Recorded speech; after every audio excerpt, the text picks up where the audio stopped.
오늘은 본문을 중심으로 해서 한번 제목을 따라해 주시기 바랍니다. 오 주여, 저에게 주의 마음 부어주소서. 이런 제목으로 말씀을 나누고 함께 기도하는 시간을 갖겠습니다. 우리가 살다 보면 누구나 어려움에 직면할 때가 있습니다. 그 중에서도 특히 자신의 힘과 방법으로 도저히 해결할 수 없는 큰 문제를 만날 때가 있습니다. 개인적으로 뿐만 아니라 공동체적으로 또 나라적으로도 그럴 때가 있습니다. 그럴 때 느껴지는 게 사방으로 우겨쌈을 당한 것 같아요. 여러분 혹시 개인적으로 지금 이런 상태에 놓여 있는 분들이 계십니까? 제가 보기에 요즘 대한민국의 현실이 이와 같은 것 같습니다. 요즘엔 뉴스를 잘 보기가 마음이 껄끄러워요. 뉴스 보면 답답한 마음이 막 듭니다. 총선이 한 주 앞으로 다가왔는데 나라의 정치적인 상황은 참으로 암담합니다. 또 정치인들이 거짓된 언행은 그들의 거짓된 언행들은 너무나 비상식적이에요. 그리고 그런데도 상당수의 국민들이 그것을 보면서도 무엇이 옳고 그른지 무엇이 중요한 것인지 깨닫지 못하고 바르게 판단하지 못하는 모습을 볼 때 마음이 답답하고 이 나라가 참으로 걱정됩니다. 그리고 또 상황적으로 볼 때 뚜렷한 해결책도 없어 보입니다. 그런데 오늘 본문의 배경이 되는 아방 시대의 북이스라엘 상황이 이보다 더 암담한 상황이었습니다. 언약 백성으로 하나님을 섬겨야 되는 이스라엘 백성, 또 그들을 그렇게 이끌어야 될 왕의 자리에 악한 왕의 대명사인 아방이 왕으로 세워집니다. 그리고 그 이스라엘은 하나님 앞에서 거짓되고 음란한 나라가 되었습니다. 또 이 아방은 바알신을 숭배하는 시돈 왕 엣바알의 딸 이세벨과 결혼함으로써 이스라엘 가운데 이방신 바알 숭배를 조장했습니다. 더 나아가 바알의 단을 쌓습니다. 아세라 목상을 만드는 등 우상 숭배가 나라 전체에 가득하게 됐습니다. 한마디로 총체적인 어둠이 이스라엘에게 임했습니다. 그러자 하나님께서는 이런 죄악에 대해 엘리야를 통해 심판을 선포하셨습니다. 열왕기상 17장 1절입니다. 길리앗에 우거하는 자 중에 디셋 사람 엘리야가 아합에게 말하되 내가 섬기는 이스라엘 하나님 여호와께서 살아계심을 두고 맹세하노니 내 말이 없으면 수년 동안 비도 이슬도 있지 아니하리라 하니라. 그리고 실제로 3년 동안 비와 이슬이 이스라엘 땅에서 그쳤습니다. 여러분 이스라엘은 농업과 목축업을 주산업으로 해요. 또 팔레스타인 지역은 이른 비와 늦은 비가 내리고 건기에는 이슬이 맺혀야 식물이 자랄 수가 있습니다. 그런데 비도 내리지 않고 이슬도 그쳤어요. 3년 넘게 그쳤어요. 상상을 해보세요. 나라가 굉장히 피폐해졌을 겁니다. 사람이나 또 짐승들, 가축들이나 모두 다 굶주렸을 거예요. 그리고 더 문제는 무엇입니까? 이 일이 언제 끝날지를 몰라요. 또 어떻게 해결해야 될지 방법도 없어요. 최악의 상황입니다. 여러분 이 상황에서 어떻게 해야 벗어날 수 있을까요? 제가 세 가지로 말씀드리길 원합니다. 한번 따라해 주세요. 첫째로, 문제의 진정한 해결은 회개를 통해 다시 하늘문이 열리는 것입니다.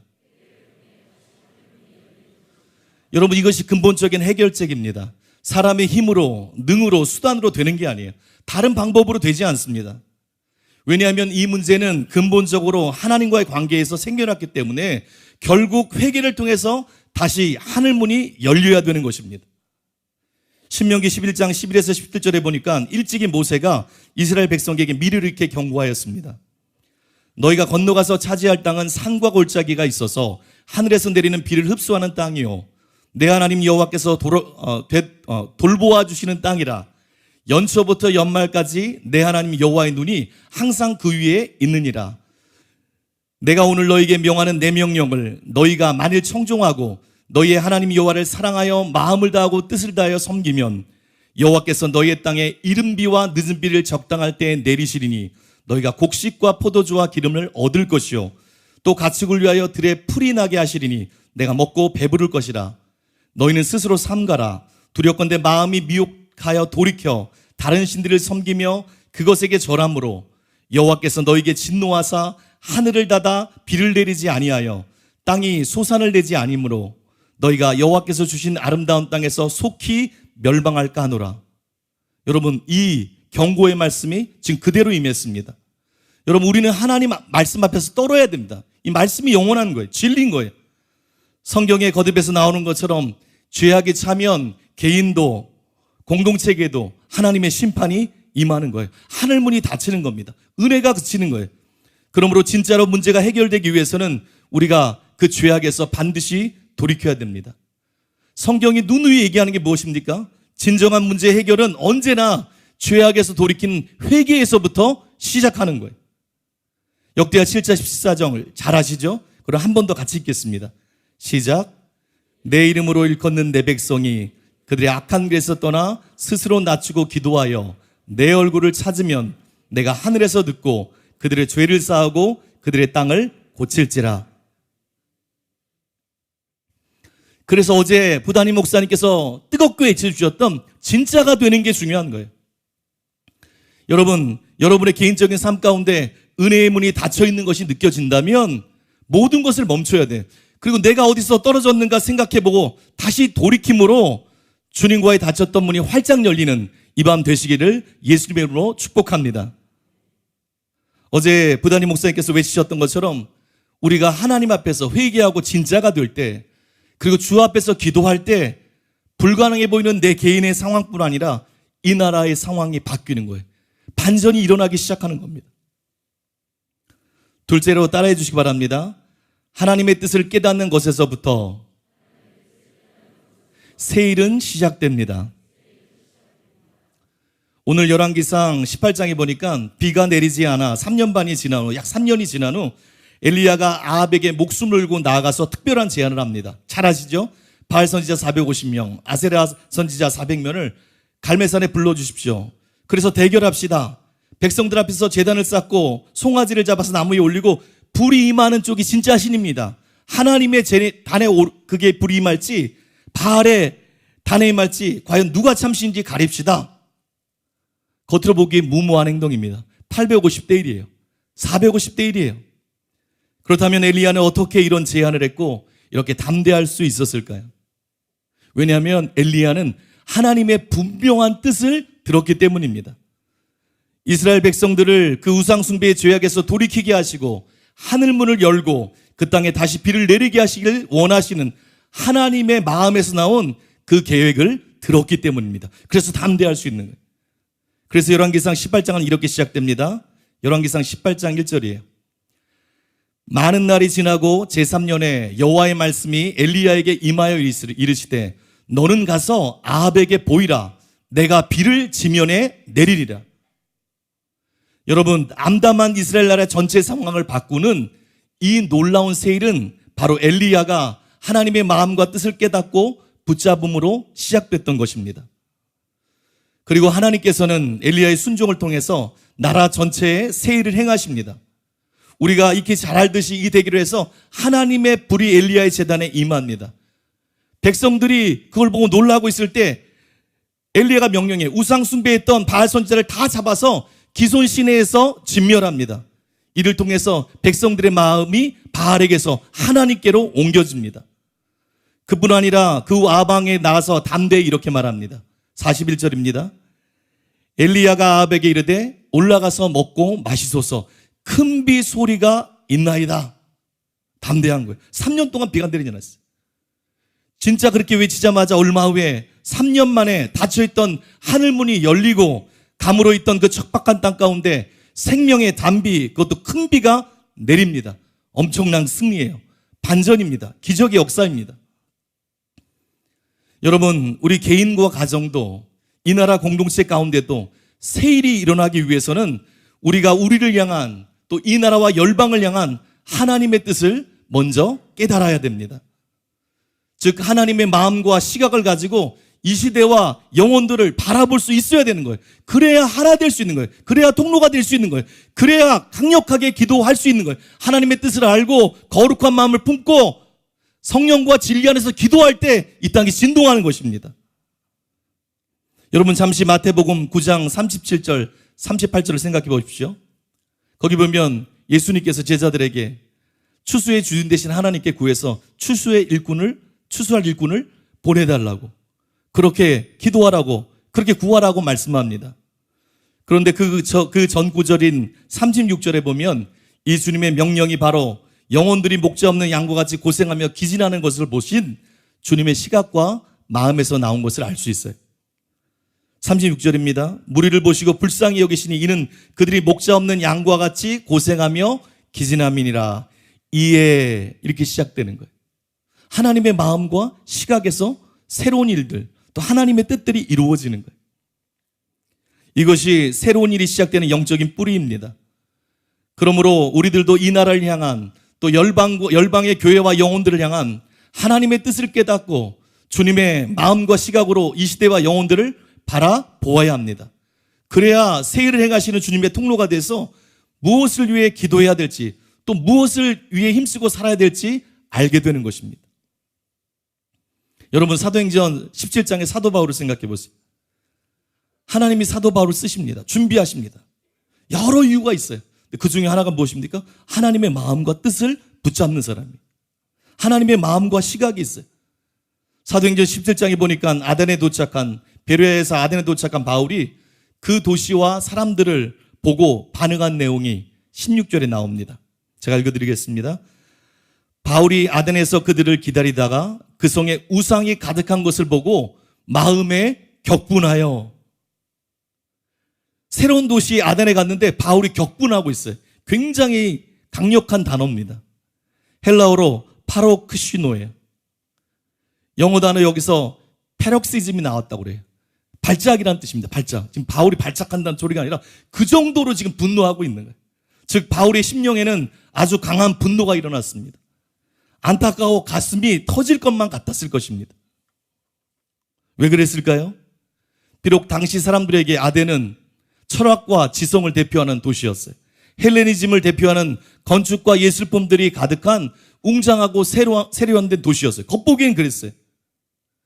그러나 하나님의 시각으로 본 아덴은 어떻습니까? 사람들이 수많은 우상을 만들어요. 신전을 세웠습니다.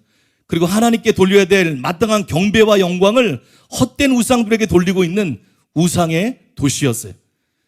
그래서 바울은 하나님의 시각과 마음이 있었기 때문에 이런 아덴의 실상을 볼수록 거룩한 분노가 올라왔던 거예요.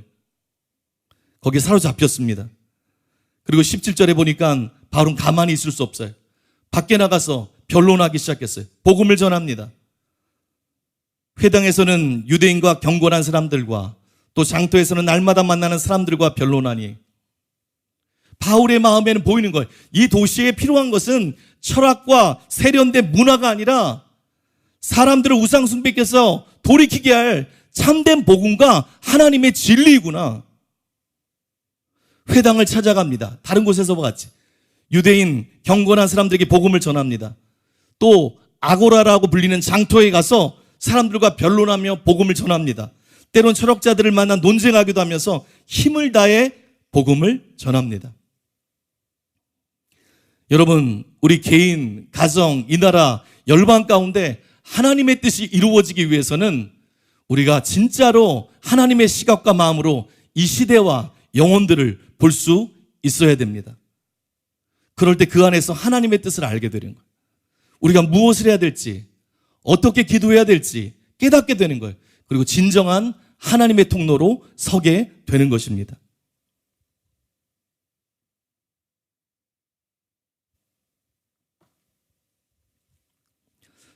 주보에 매주 올라오는 것처럼 아프리카 선교 가운데 주님께서 계속해서 큰 은혜를 부어주고 계세요. 그리고 상상치 못했던 열매를 계속 맺게 하십니다. 정말 계속해서 고백할 수밖에 없는 것이 이것이 정말 저희가 아프리카 선교를 시작할 때 생각하지도 못했던 일이라는 거예요. 그리고 아프리카 영혼들을 살리고자 하시는 하나님의 마음에서 나온 전적인 하나님의 은혜라는 것입니다. 그런데 하나님께서 이 일을 이루어가기 위해서 우리가 하는 것처럼 담임 목사님께 예언도 부어주시고 전략도 부어주시고 삼중사역의 중요성도 알게 하시고 사랑하는 교회를 삼중사역할 수 있는 교회로 이끌어 주셨어요. 그리고 그 성경적인 순전한 진리와 참된 복음을 전하면서 삼중사역을 외칠 때 아프리카에서 변화가 일어나고 있어요. 그리고 저희가 실제로 아프리카에서 사역할 때 이 바른 진리 또 이 참된 복음을 전하는 것에 저희가 방해가 되면 안 되기 때문에 저희를 통로로 사용하기 위해서 주님이 여러분의 기도를 사용해서 계속해서 부어주시는 은혜가 있습니다. 그게 뭐냐면 아프리카의 목회자들과 영혼들에 대한 주님의 애타는 뜨거운 마음이에요. 그 마음을 계속 부어주세요. 그래야 그 마음을 가지고 이 놀라운 진리들, 참된 복음을 방해가 되지 않고 그대로 전할 수 있기 때문이에요. 여러분, 예전에도 한번 말씀드린 것처럼 저희가 잘 알지 못하는 아프리카 목회자분들을 대상으로 세미나를 할 때는 그분들을 낮추는 게 아니라 실제적으로 상대적으로 학력이나 성경적인 지식이나 집중도가 낮은 분들이에요. 그런 분들이 많습니다. 근데 많은 아프리카 목회자들을 대상으로 해서 세미나를 인도하다 보면 참 어려움이 많습니다. 매번 결과를 보고 드릴 때는 놀랍게도 대부분의 목회자들이 회개하고 삼중 사역을 중요성을 깨닫고 변화되지만 그 과정 가운데서는 전투와 같은 일들이 벌어질 때가 많아요. 특별히 이번에 르완다 키갈리에서 목회자 세미나를 인도했을 때 그곳에 모인 목회자분들 평균적으로 지금까지 만난 어떤 지역의 목회자들보다도 훨씬 더 어수선하셨어요. 또 성경적인 진리를 너무 모르시고 진리에 대한 사모함이 현저하게 떨어져 보였습니다. 제가 아프리카를 6년 동안 다녔는데 12차례지만 중간에 한 번 더 간 적이 있었기 때문에 13번 갔어요. 가 있는 기간만 1년 반이 넘어요. 아프리카에서 사역한 지만 그 기간만. 그런데 처음 보는 분들이었어요. 그래서 세미나를 인도하는데 다른 데보다 배나 더, 솔직히 한 3배 정도 힘들었던 것 같아요. 막 사역을 하고 있는데 속에서 막 생각이 스물스물 올라와요. 붙잡지는 않았지만 어떤 겁니까? 야, 왜 이곳이 이렇게 다르지?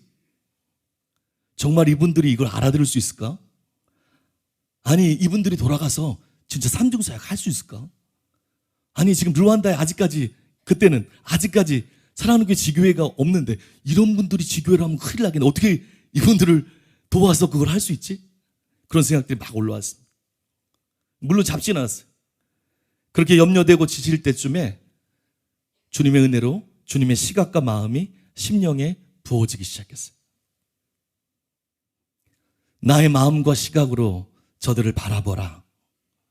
내가 느끼는 것처럼 르완다의 많은 교회들이 진리에서 멀어지고 이 정도로 무너져 있다. 그러니 너희는 더욱 목숨을 걸고 나의 뜨거운 마음을 가지고 진리와 복음을 통해서 저들을 성경적인 일꾼으로, 추수의 일꾼으로 세우는 것이 마땅치 않냐. 나는 이 르완다 땅에서 성경적인 교회들이 세워져서 지옥으로 가는 저 수많은 영혼들을 구원하고 나의 품으로 돌아오게 하기를 원한다. 그 마음이 계속 부어져. 똑같은 걸 보는데 완전히 다른 생각이 임하는 거예요. 이런 주님의 음성과 함께 주님의 시각과 마음이 부어지자 심령이 뜨거워지기 시작했어요. 간절한 마음이, 눈물이 왈칵 나올 것 같더라고요. 주님, 제가 주님의 마음을 잠시 놓쳤습니다. 주님, 저를 용서해 주십시오. 주님 마음을 저에게 더 부어주십시오. 그리고 나서 진리의 말씀을 외치기 시작하는데 진리의 성령님께서 한 7배는 더 강력하게 역사하기 시작하는 것 같습니다. 세월온 차원이 임하는 거예요. 제가 방해되던 것이 제거되니까 그 순전한 말씀이 더 역사하기 시작하는 거예요. 이분들의 영을 흔들어 깨우기 시작하는 거예요. 세미나 분위기가 바뀌고 목회자들의 심령이 깨어지기 시작했습니다. 또 대부분 무더운 날씨 속에서 하루에 2타임씩, 그것도 매주 보통 새로운 나라로 이동하면서 세미나를 인도하다 보니까 체력적으로 쉽지 않을 때가 있습니다. 정말 놀라운 것은 여러분의 기도 때문에 초자연적으로 체력이 임하는 것 같아요. 지금껏 넉넉히 잘 감당할 수 있도록 하나님이 은혜를 주셨어요. 여러분의 기도라고 생각합니다. 그렇지만 체력 소비가 많은 것은 사실입니다. 그리고 여기서처럼 이렇게 했다가는 10시간도 할 수 있어요. 보통 거기서 5시간 정도 하는데 10시간도 할 수 있을 것 같아요. 거기서는 우리 치유전도 대성회처럼 세미나를 합니다. 그것도 치유전도 대성회 여기 왔다 갔다 하죠. 세미나 때는 돌아다닙니다. 소리를 쳐요. 외쳐요. 그리고 주무시는 분들 흔들어 깨워요. 직접 흔들어 깨워서 하기도 합니다. 그렇게 진행하다 보면 두 번째 타임인 오후 시간 정도 되면, 또 첫째 날이나 둘째 날, 셋째 날 오후 시간쯤 되면 체력적으로 힘든 시점이 옵니다. 그런데 그때 갑자기 제가 회중 가운데 있다가 제 소리가 높아져요. 그리고 막 외치기 시작합니다. 그럴 때가 굉장히 많아요. 거의 매번 그래요. 왜냐하면 목회자들을 보고 있는데, 힘은 빠지고 있는데, 보고 있을 때 하나님의 마음이 그냥 부어지는 거예요. 진리를 몰라서 실제로 이분들이 지금 진리를 모르면 그대로 돌아가면 지옥에 간다는 게 그냥 현실적으로 막 다가오는 거예요. 목회자들을 향한 주님의 안타까운 마음이 막 쏟아 부어집니다. 또한 이분들이 성경적인 진리와 천국 복음을 몰라서 예수님 말씀처럼 소경된 인도자가 돼서 개 교회에서 사람들을 생명의 좁은 문, 좁은 길로 인도하는 게 아니라 멸망으로 인도하는 넓은 문, 넓은 길로 인도할 것이 보이는 거예요. 그게 실제로 막 다가오는 거예요. 파도처럼 밀려오는 거예요. 견딜 수가 없어요. 그리고 이들을 바르게 세워져야, 이들을 통해서 수많은 영혼들이 참된 복음과 진리를 듣고 변화되고 구원받고 천국 갈 수 있는 그 일이 그 땅 가운데, 이 도시 가운데 일어나야 된다는 그것이 심령의 불떡이처럼 임합니다. 그러면 갑자기 모르겠어요. 갑자기 새로운 열정이 막 사로잡혀요. 성령 안에. 그럼 막 소리를 치기 시작해요. 그렇게 외치기 시작할 때 주님이, 그 마음을 주신 주님이 그 자리에 임하십니다. 진리의 검을 사용하세요.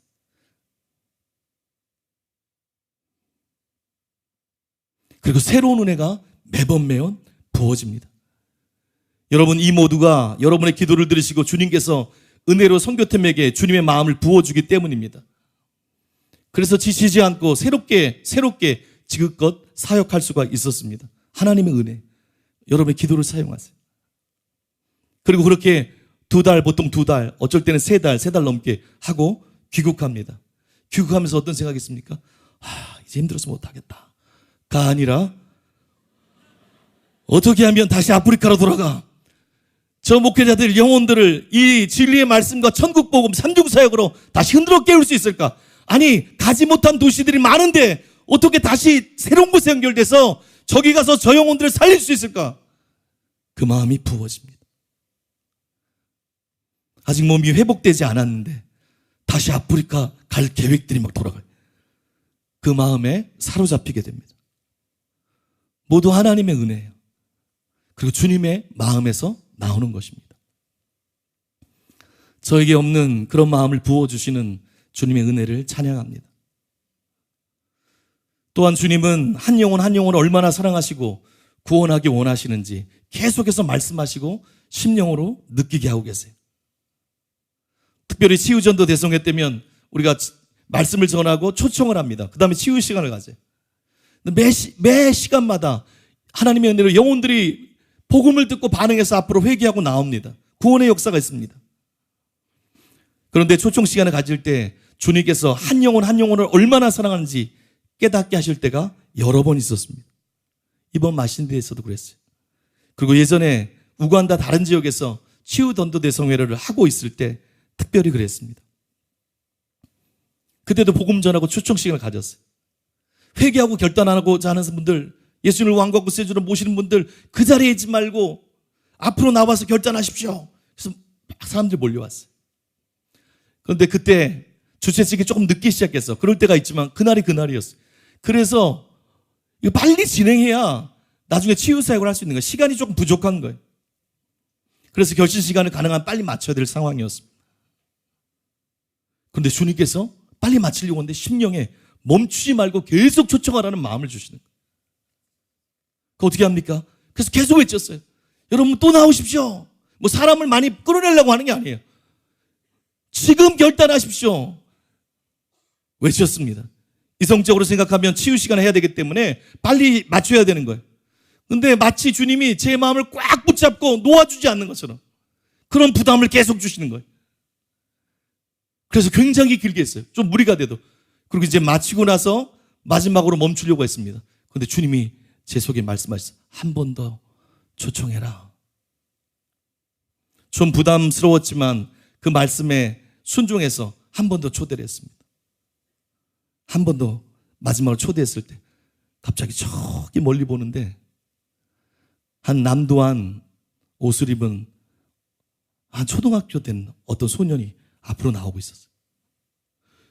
진짜 한 100m 정도 더 되는 것 같아요. 그런데 마치 클로즈업 된 것처럼 여기 수많은 사람인데 하나도 안 보이고 마치 그 아이만 딱 보이는 거예요.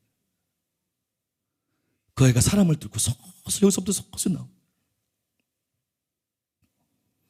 그리고 이 아이가 결신자들 가운데 나오자마자 제 심령에서 이제 됐다. 이제 영접 기도를 해도 된다. 라는 주님의 음성이 들렸어요. 주님께서는 아무도 주목하지 않는 이 어린아이의 영혼을 구원하기 원하셨던 거예요.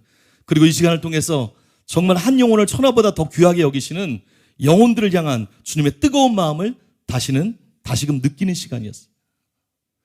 특별히 이번 12차 때에도 한 영혼이 구원받을 때 하나님께서 얼마나 기뻐하시고 천국에서 실제로 주님께서 얼마나 큰 기쁨을 받으시는지 그 마음을 많이 느끼게 하셨어요. 누가복음 15장 7절과 10절입니다. 내가 너희에게 이르노니 이와 같이 죄인 한 사람이 회개하면 하늘에서는 회개할 것 없는 의인 99으로 말미암아 기뻐하는 것보다 더하리라. 내가 너희에게 이르노니 이와 같이 죄인 한 사람이 회개하면 하나님의 사자들 앞에 기쁨이 되느니라. 한 달 반 정도 전에 2월 달에 루안다에서 처음으로 사랑하는 교회를 시작하기 위해서 신청한 목회자들 대상으로 세미나를 할 때였습니다. 첫날 세미나를 마치고 숙소로 들어갔는데 주님께서 한 영혼이 회개하고 주님께로 돌아올 때 느끼시는 그 아버지의 마음, 그 기쁨을 제 심령에, 제 마음에 부어주기 시작하셨어요. 제가 담을 수 있는 만큼 수준이었지만 많이 못 부어주실 것 같아요. 넓지 않아서. 그런데도 마음이 먹먹하는 거예요. 실제로 가슴이 터질 것만 같은 거예요. 어떻게 표현할 수가 없어요. 저녁부터 밥 먹기 전부터 부어주셨는데 그 마음이 방에 돌아왔는데도 계속 부어지는 거예요. 잠을 잘 수가 없어요. 일어나서 방언으로 기도하면서 그 주님의 사랑에 주님께 막 감사하고 밤을 꽃박 새듯이 계속 그랬던 주님을 찬양하고 밤을 샜던 기억이 있습니다. 너무나 실제적으로 그 마음이 부어졌어요. 그 마음을 설명할 수가 없어요. 마치 한 영혼이 하나님께 돌아갈 때 막 속으로 생각하는, 어떻게 설명할 수 있을까? 마치 어린 자식을 잃어버린 부모가 그 자식의 생사를 알 수 없는데, 그래서 모든 일을 제쳐놓고 전단지를 만들고 1년, 2년 평생 자식을 찾아다녔던 부모가 30년, 40년 지나서 죽은 줄 알았던 그 자식을 만나게 될 때 느끼는 그 표현. 아니면 외국에 나가 있는데 갑자기 자녀가 큰 병이나 사고가 나서 병원에서 의식을 잃고 죽어가고 있는데 어떻게 할 수 없는데 살릴 수만 있으면 대신 죽고자 하는 마음이 있는데 어떻게 할 수 없을 때 그때 연락이 와서 그 자녀가 기적적으로 의식이 회복되고 살아났다는 소식을 들은 부모의 마음. 아니면 IS나 북한에 자녀가 납치돼서 인질이 되어 생사를 할 수 못하고 가슴을 태우고 있다가 극적으로 구출되는 소식을 들은 부모의 심정 같다고. 뭘로 설명할 수가 없는 거예요. 특별한 체험을 했다고 말씀드린 게 아니에요. 하나님께서 한 영혼 돌아올 때 정말 기뻐한다는 것을 제 수준에서 경험케 하셨어요. 그 어떤 것으로 한 영혼이 회개하고 돌아와 하나님의 자녀가 될 때 그 마음을 다 표현할 수 없을 것 같아요. 그런 실제적인 마음이 부어졌고 하나님의 그 마음을 조금이라도 느끼게 되니까 영혼들에 대한 시각과 마음이 새로워졌습니다. 여러분, 하나님은 영혼들을 살리길 원하십니다. 하나님은 영혼들을 사랑하십니다. 회개하고 진리를 듣고 회개하고 구원에 이르기를 원하십니다. 여러분, 우리는 진리의 말씀과 성령을 통해서 하나님의 마음을 알아야 됩니다. 그리고 그 마음과 시각으로 이 시대와 영혼들을 바라봐야 됩니다. 이 나라의 교회들과 이 나라의 상황을 바라보아야 합니다. 열방의 영혼들을 바라보아야 됩니다.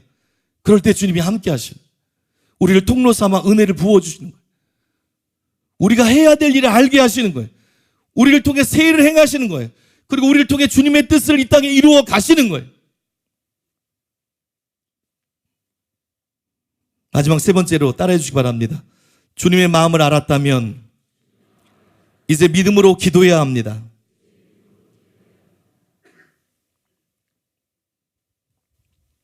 오늘 본문에 보니까 이스라엘 땅에서 우상 숭배를 제거하시고 하늘문을 열고 다시 비를 내리기 원하시는 하나님의 그 마음을 한 엘리야가 가만히 비를 기다리고 있는 것이 아니라 그 일이 이루어지기까지 간절히 기도했습니다.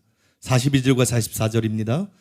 아합이 먹고 마시러 올라가니라. 엘리야가 갈멜산 꼭대기에 올라가서 땅에 꿇어 엎드려 그의 얼굴을 무릎 사이에 넣고 그의 사환에게 이르되 올라가 바다 쪽을 바라보라. 그가 올라가 바라보고 말하되 아무것도 없나이다. 이르되 7번까지 다시 가라. 7번째 이르러서는 그가 말하되 바다에서 사람의 손만한 작은 구름이 일어나나이다. 이르되 올라가 아합에게 말하기를 비에 막히지 아니하도록 마차를 갖추고 내려가소서 하라 하니라. 그는 하나님의 뜻을 붙잡고 기도했습니다. 에스겔서 36장 37절에 있는 것처럼 우리가 하나님의 뜻을 알았어도 그 뜻이 이루어지도록 기도해야 됩니다. 엘리야는 갈멜산 꼭대기에 올라가서 땅에 꿇어 엎드려 그의 얼굴을 무릎 사이에 넣고 간절히 기도했습니다. 그리고 기도하되 믿음으로 기도했습니다. 어떻게 할 수 있습니까? 41절에 보니까 그가 기도하기 전에 아합에게 나아가 믿음으로 이렇게 말합니다. 엘리야가 아합에게 이르되 올라가서 먹고 마시소서 큰 빗소리가 있나이다. 또 44절 보니까 7번 기도한 후에 바다에서 사람 손만한 작은 구름이 일어나는 것을 보았을 때 그 시종을 시켜요. 그래서 아합에게 사환을 보내서 이렇게 얘기합니다. 비에 막히지 아니하도록 마차를 갖고 내려가소서. 분명히 믿고 고백한 거예요. 여러분, 기도하되 믿음으로 기도해야 됩니다. 예수님께서 제자들에게 이렇게 말씀하셨어요. 마태복음 21장 22절입니다. 너희가 기도할 때에 무엇인지 믿고 구하는 것은 다 받으리라. 또 야고보 사도도 야고보서 1장 6에서 7절에 이렇게 얘기했습니다. 오직 믿음으로 구하고 조금도 의심하지 말라. 의심하는 자는 마치 바람에 밀려 요동하는 바닷물결 같으니 이런 사람은 무엇인지 죽게 얻기를 생각하지 말라. 여러분, 믿음은 로마 4장에 나오는 것처럼 하나님을 전능한 하나님으로 또 하나님을 하나님으로 바라보고 그 하나님 되심을 인정하는 겁니다. 그래서 그분의 말씀을 붙잡는 거예요. 약속을 붙잡는 거예요. 한옥 목사님은 기도 하늘의 능력을 다운로드하라는 책에서 믿음에 대해서 이렇게 설명했습니다. 제가 좀 읽어드리겠습니다. 하나님 아버지는 전능하시며 시간과 장소를 초월하신다. 그분은 우리에게 3차원적인 존재가 아니라 무한한 4차원적인 존재이시다. 인간은 홍해를 배를 타고 건널 생각을 하는데 하나님은 바다 한가운데로 길을 내 버리신다. 하나님이 인생의 문제를 보시고 해결하시는 방법은 우리와는 차원이 다르다. 그런데도 우린 자꾸 이것을 잊어버리고 조금만 문제 앞에서 고민한다. 그리고 우리는 자꾸 하나님을 우리 수준으로 끌어내리려고 한다. 그러나 믿음은 하나님이 하나님 되시는 것, 하나님을 하나님으로, 즉 크신 하나님으로 바라보는 것이다. 여러분, 이게 믿음이에요. 여러분, 하나님을 믿음으로 바라봐야 됩니다. 그리고 우리는 하나님의 뜻을 깨닫고 기도하되 믿음으로 기도해야 됩니다. 여러분, 믿음의 기도는 이와 같은 거예요. 여기 우리가 자동차를 타고 가다가 우리 자동차가 미끄러져서 옆 도랑에 빠져버렸어요. 스스로 나올 수가 없어요. 그래서 레카차를 부릅니다. 아니면 소방 트럭을 부릅니다. 그리고 어떻게 끌어냅니까? 거기에 체인을 연결하는 거예요. 빠진 차가 나오는 게 아니에요. 체인을 연결하면 돼요. 그러면 위에 있는 레카차와 소방 차량이 끌고 나가는 거예요. 믿음의 기도도 이와 같아요. 우리가 문제 가운데 있을 때 그 문제를 능히 해결할 수 있는 전능하신 하나님과 연결하는 영적인 체인과 같은 거예요. 연결하는 거예요. 믿음으로 연결하는 거예요. 내가 해결하는 게 아니에요. 믿음으로 기도하면 주님이 끌어내시는 거예요. 여러분, 하나님을 바라보세요. 믿음으로 기도하세요. 제가 이 설교를 준비할 때 오래전 고3 때 일이 생각났습니다. 고3 때 친구들이 여러 명 있었는데 그중에 가장 친한 친구가 있었어요. 고2 때 짝이었어요. 그리고 교회도 같이 다니는 친구였어요. 참 친했고, 그래서 고3 여름방학 때도 우리 입시 준비할 때도 집이 멀었었는데 같이 버스를 타고 만나서 도서실에서 같이 공부를 매일 했습니다. 근데 어느 날 그날도 도서관에 갔는데 굉장히 성실한 친구인데 이 친구가 나오지 않은 거예요. 기다려도 오지 않습니다. 공부도 잘하고 성실한 친구였어요. 안 나올 친구가 아니에요. 그래서 혹시 무슨 일이 있나 걱정이 됐습니다. 지금처럼 이렇게 핸드폰이 있으면 얼마나 좋아요? 삐삐라고 있으면 얼마나 좋아요? 삐삐도 없던 때였어요. 그러니까 어떻게 합니까? 공중전화에 가서 전화하는 거예요. 전화를 걸었습니다. 아버지가 일찍 돌아가셔서 어머니와 영생과 함께 사는 친구인데 신호가 가는데도 받지 않는 거예요. 걱정이 됐습니다. 몇 번을 걸었더니 나중에 전화를 받는데 간신히 목소리가 들려요. 성원아, 나 너무 아파. 그러고 끊는 거예요. 바로 가방을 챙겨서 버스를 타고 그 친구 집으로 갔습니다. 가는 길에 하나님을 묵상했어요. 전능하신 하나님을 바라보기 시작했어요. 그랬더니 믿음이 막 솟구치기 시작했어요. 그래서 이렇게 기도했습니다. 살아계신 하나님, 지금 이 친구를 위해 기도합니다. 전능하신 하나님, 비록 거리는 떨어져 있지만 지금 즉시 친구를 치료해 주시옵소서. 제가 기도해놓고 100% 믿어지는 거예요. 그래서 혼자서 찬양을 부르면서 막 갔습니다.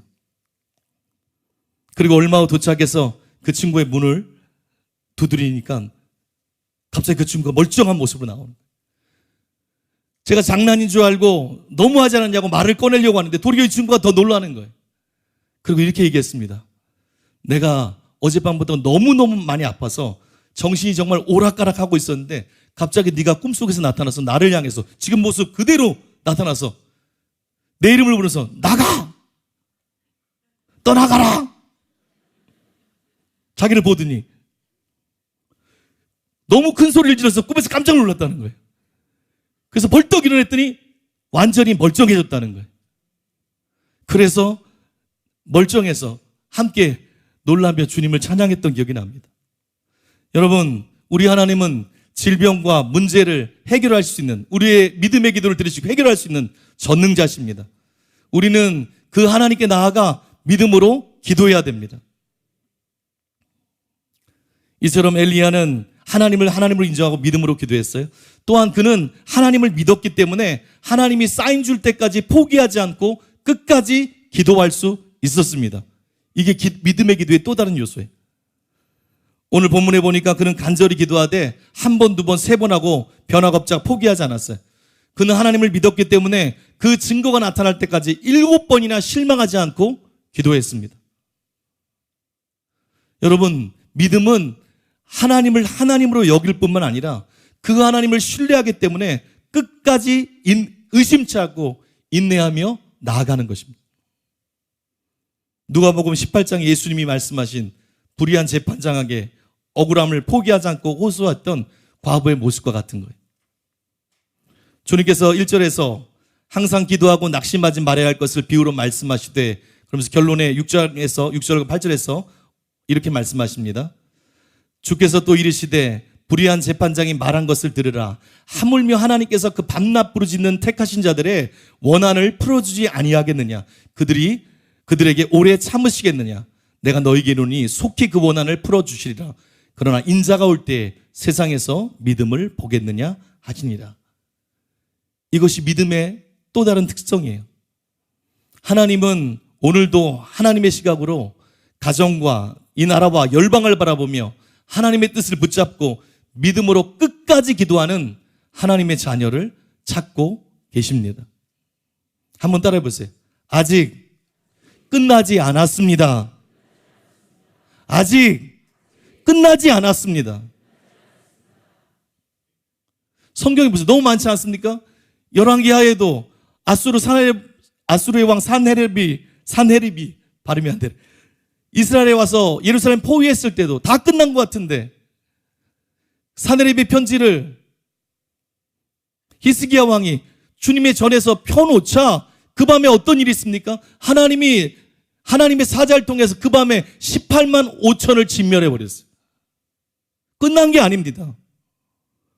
또 사도행전 12장에 초대교회 때 헤로드 왕이 야고보 사도를 죽입니다. 그리고 우리가 알듯이 수제자 베드로를 감옥에 가다 놓고 이제 조금 있으면 죽이는 거예요.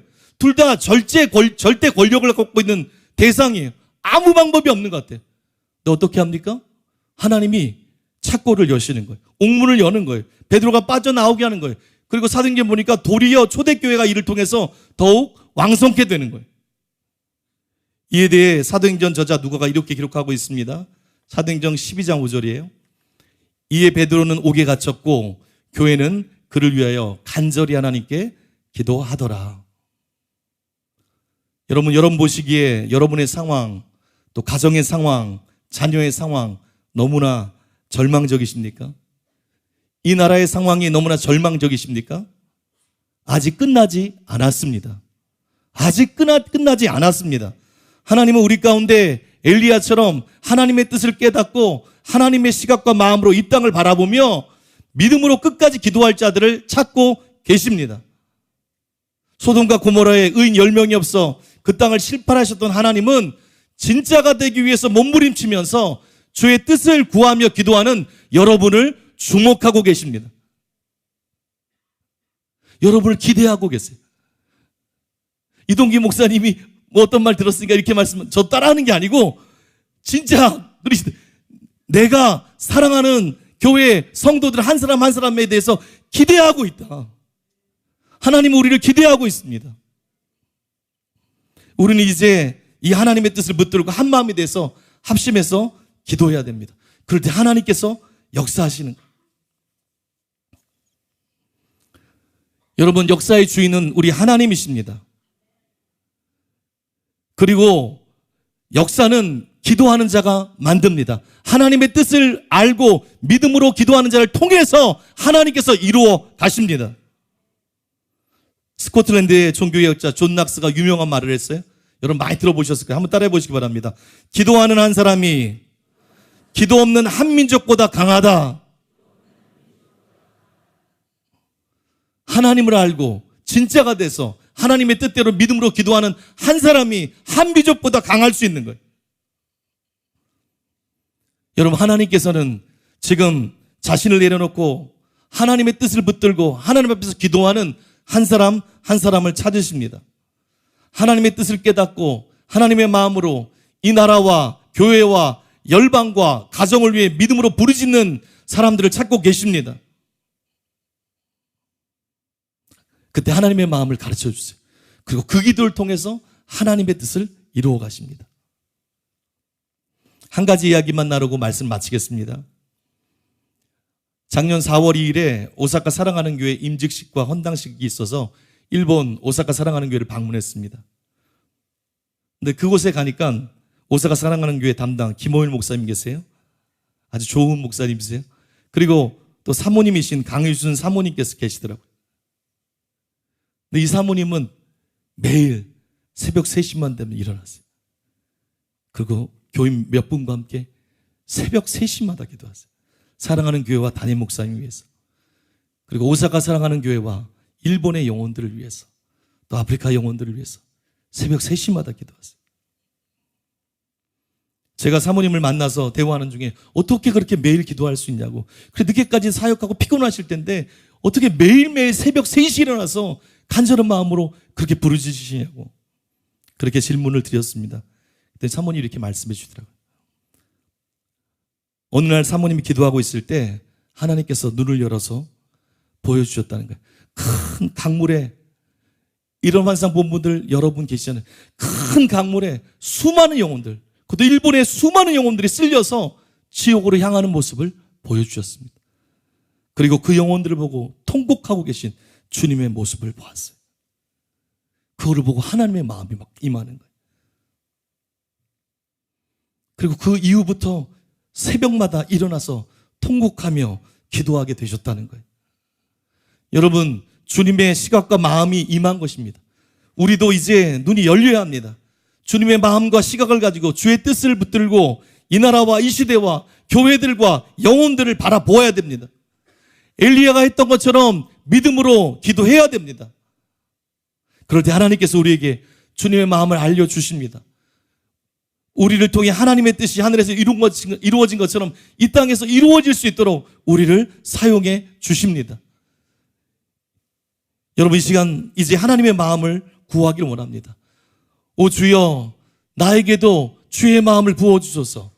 주의 마음을 가지고 이 땅에 갈라진 틈에 서서 눈물 뿌려 중보하는 우리들 되게 하여 주시옵소서. 대한민국을 주님 살려주소서. 주님, 우리의 자녀들, 다음 세대들을 살려주소서. 하나님, 담임 목사님을 붙들어 주시고 사랑하는 교회를 통해서 이루시고자 하는 그 일을 다 이루어 주시옵소서. 하나님, 21대 총선을 기억하여 주시옵소서. 하나님의 뜻이 성취되게 하여 주시옵소서. 아프리카 열방의 영혼들이 구원받을 수 있도록 우리를 사용하여 주시옵소서. 여러분, 하나님께서 우리의 기도를, 우리를 기도의 자리로 부르고 계십니다. 이 시간 함께 기도하겠습니다.